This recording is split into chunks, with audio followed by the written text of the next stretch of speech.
Hello, everyone. Light and darkness are a part of creation. The universe has light and darkness. We have the light and darkness within ourselves. There is a story churning of the ocean. You should perhaps read this story or Google it up. There is a strong message in this story. It is commonly believed that both the ocean and the unconscious are vast reservoirs of unknown wealth. Dr. Carl Gustav Jung once wrote, "The sea is the favorite symbol for the unconscious, the mother of all that lives." The ocean, as a source of wealth, known and unknown, is a message that is strongly ingrained in the cultural memory. We look at how the mythological churning of the ocean is an invitation to reflect on the vastness of the ocean, its unlimited potential, its beauty, and the possibility of its existence within us as an untapped unconsciousness. The year 2023 is all about churning the ocean of your unconsciousness so that you could bring out your talents to its full potential and live the life of your dreams through your own efforts. Become the person you want to be. Hello, Geminis. Please adhere to the story and make an effort to Google the churning ocean because you really need to churn your own unconscious and take out all the talents to and utilize them to your fullest potentials in 2023. Well, for the major trends first, the universal intelligence rearranges its cosmic chessboard this year. Three major planets, which are long term planets, will change signs this year, which is highly unusual. This signifies many changes in the world at large and individually for you too. Pluto's flirtation with the sign of Aquarius this year, its first change in over 20 years, is basically happy for you. It will bring improvements in health and energy slowly but surely as the years go by. It's a process, you see. Your theological beliefs may also dramatically change for the better. Your view or perception of life and the world may also change as you yourself transform from within. Saturn moves into your 10th house of career on March 8th, which is basically a career house for which your health needs to be monitored. Your success will be directly in proportion to your hard work, the hard work that you put in. So this year's success must be earned. Jupiter, your love planet, will be in your 11th house of friendship until May 17. So the year ahead is both social and romantic. The lines between friendship and romance get blurred. One merges into the other. Astrology, astronomy, science, and technology will arrest your interests.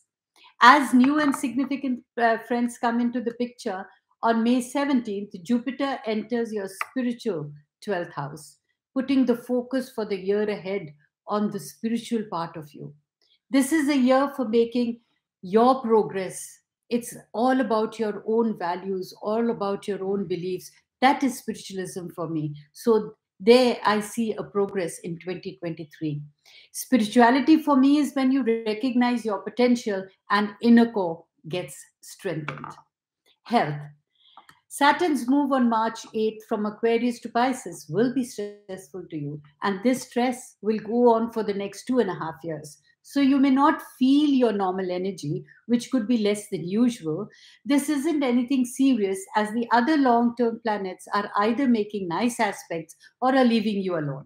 Nothing alarming about it. You just need to take care and monitor that you don't force yourself into doing anything. Just take it easy.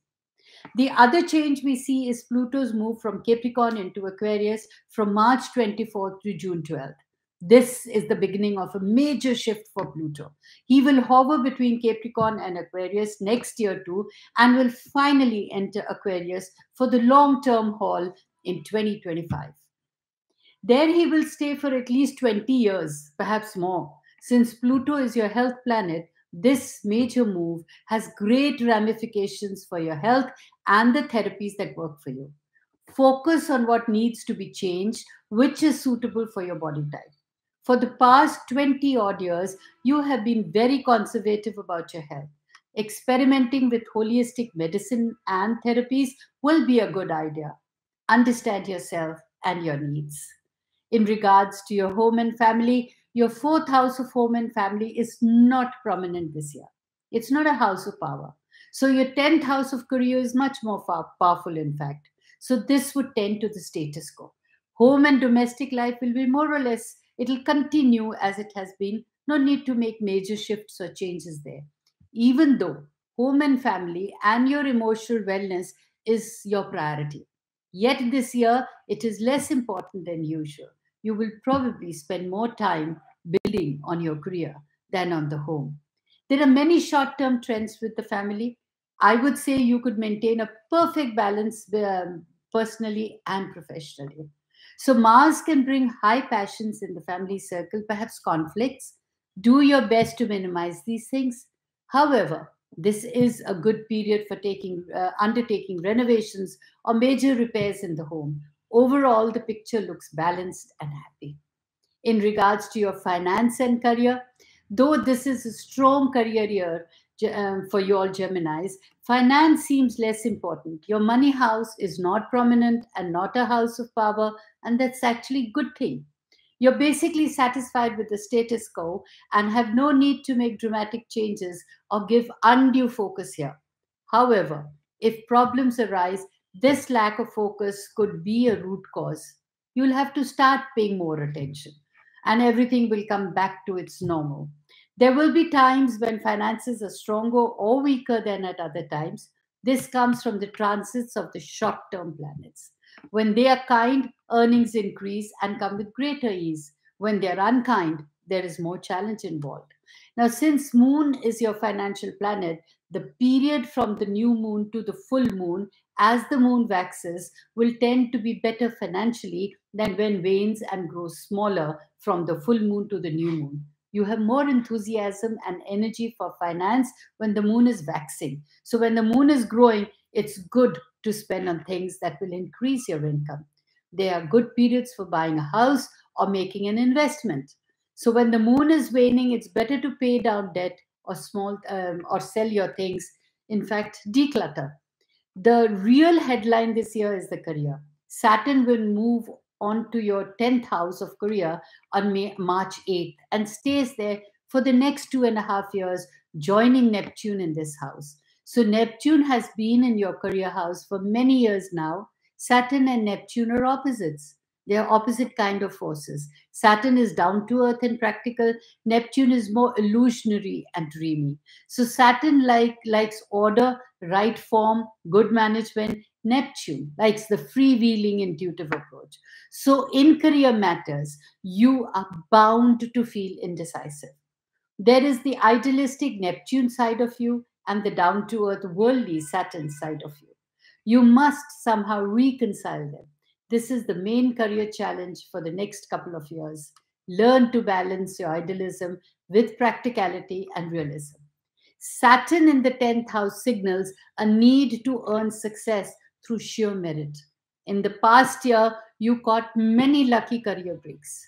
Now you have to demonstrate your worth. So much work is involved in your career this year that if you put in the work, there is much success in store. In fact, long lasting success. So often, this work is manifested by pushing your limits and going beyond. Astrological advice: give more than you asked for. Love and social life. The love life is very interesting this year. Like last year, your love planet Jupiter spends approximately 5 months in one sign. That is, and 7 months approximately another. That is Taurus. 5 months in Aries and approximately 7 months in Taurus. This indicates changes in the attitudes and needs in love. They're not fixed or static. The love planet in Aries shows an aggressiveness, fearlessness in love. Be careful lest your compulsiveness leads you to make mistakes. Jupiter in the 11th house is very positive for love. It shows that fondest romantic hopes and wishes come to pass. The 11th house is a beneficent house. Love overall seems happy this period. So on May 17th, Jupiter moves onto your 12th house, the sign of Taurus, making you conservative in love. Now, Jupiter will be traveling near Uranus this year. The aspect won't be exact, but you'll start feeling the influence, adding much excitement to the love life. Romance can happen at any time or in any place. Marriage would not be advisable this year, but next year it can certainly happen. So enjoy love for what it is, but hold off on marriage. So, in regards to your self improvement, spirituality has been important to you for many years. Uranus has been in your 12th spiritual house for a long time. Thus, you've been experimental in this area. You've been, figuratively speaking, like the ancient holy wanderer searching the world for wisdom, the eternal seeker. Perhaps you haven't literally wandered the world, but mentally you have done so. This is an important stage in the spiritual process, but it doesn't last forever. This year, you're likely to settle into a teaching and practice that suits you. There are two interesting developments in your spiritual life this year, and both reinforce each other. Uranus is the ruler of your ninth house of religion. Jupiter, the generic ruler of religion, moves into your 12th. And by religion, I mean beliefs. And it moves into your 12th house on May 17th and stays there for the rest of the year. So the transit of these planets points to a need to go deeper, to explore the mystical side of your native belief. It's not about exploring alien traditions, though you've probably been doing this. It's about penetrating the essence of truths. Underneath all the rules and regulations, the outer forms, lies a kernel of truth. This is what you must find. Jupiter is your love planet. His position in the 12th house shows that the path of love brings you closer to the divine. You feel most connected when you're in love. You will experience this in the year ahead. You have the kind of aspects where one surrenders the love life to the divine, and you actually become love yourself. So for 2023 ahead, stay blessed and keep loving. While you all are going to have a great 2023, I would like to say in the end that many of us remain unaware of our true potentials and strength within. My studies show that astrology can greatly influence and even validate a person's self concept, as well as increase their certainty about their personal attributes. In short, the ruminative nature of astrology encourages self reflection, enabling individuals to understand themselves and the environment more clearly. Every human being has the power to change his destiny by changing his karma. Only we can create the future that we want. One has no power to control the karma, but has all the power to change the karma. Shape your destiny and be a master of your life through your natal chart and progressive charts. It's important to say stop living predictions and learn how to create your own prophecies by strengthening your inner core. Connect with me at www.dollymanghat.com. Stay blessed.